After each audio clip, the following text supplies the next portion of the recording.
John chapter 21. Jesus and the miraculous catch of fish.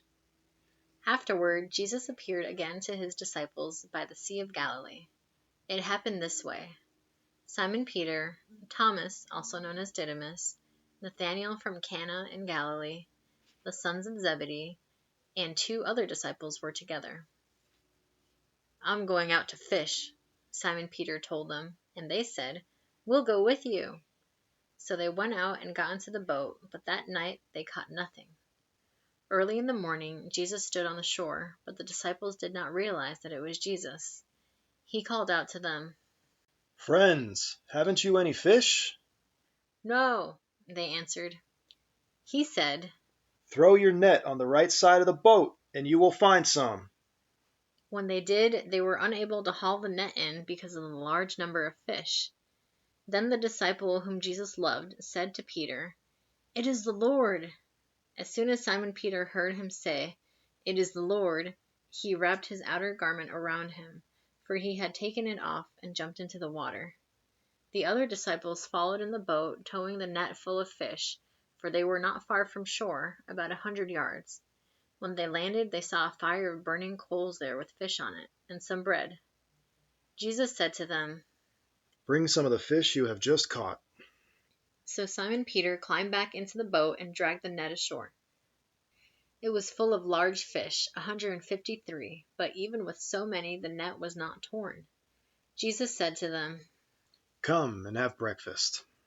None of the disciples dared ask him, "Who are you?" They knew it was the Lord.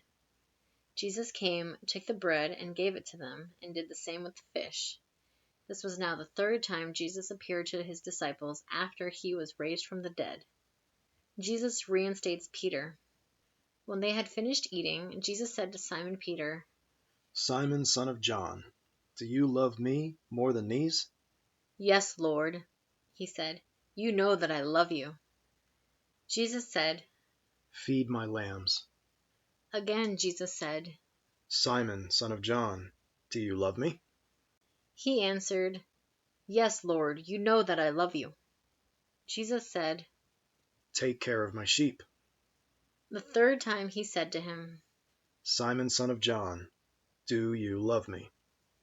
Peter was hurt because Jesus asked him the 3rd time. "Do you love me?"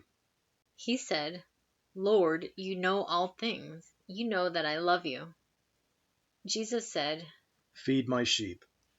Very truly I tell you, when you were younger you dressed yourself and went where you wanted.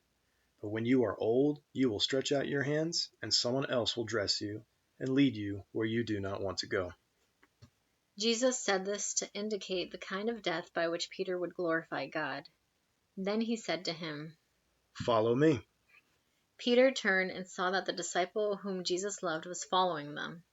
This was the one who had leaned back against Jesus at the supper and had said, "Lord, who is going to betray you?" When Peter saw him, he asked, "Lord, what about him?" Jesus answered, "If I want him to remain alive until I return, what is that to you?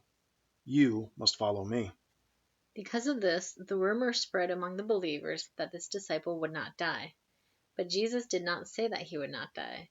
He only said, "If I want him to remain alive until I return, what is that to you?" This is the disciple who testifies to these things and who wrote them down. We know that his testimony is true. Jesus did many other things as well. If every one of them were written down, I suppose that even the whole world would not have room for the books that would be written.